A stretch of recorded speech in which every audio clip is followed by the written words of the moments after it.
செய்தி. வணக்கம். விவி செய்திகளுக்காக ஊர் செய்திகள் வாசிப்பது ஸ்பர்ணா. நன்றி தெரிவித்த பொதுமக்கள்.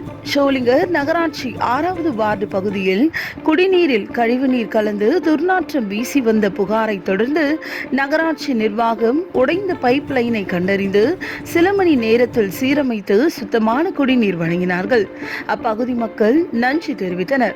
ராணிப்பேட்டை மாவட்டம் ஷோலிங்கர் நகராட்சிக்கு உட்பட்ட 6வது வார்டு பகுதியில் குடிநீரில் கழிவுநீர் கலந்து துர்நாற்றம் வீசி வருவதாக பொதுமக்கள் வார்டு உறுப்பினர் சுரேஷ் அவர்களுக்கு தகவல் தெரிவித்துள்ளனர். அதன் பேரில் வார்டு நகராட்சி நிர்வாகத்திற்கு உடனடியாக தகவல் தெரிவித்துள்ளார். அதன் அடிப்படையில் நகராட்சி பொறியாளர் ஆசிர்வாதம் தலைமையிலான பணியாளர்கள் உடைந்த பைப் லைனை கண்டறிந்து சீரமைத்து சுத்தமான குடிநீரை வழங்கி உடனடி நடவடிக்கை எடுத்துள்ளனர். புகார் அளித்த சில மணி நேரத்தில் சுத்தமான குடிநீர் வழங்கிய நகராட்சி நிர்வாகத்திற்கு அப்பகுதி மக்கள் நன்றி தெரிவித்தனர். விவி செய்திகளுக்காக விஜய் மற்றும் பாஸ்கர்.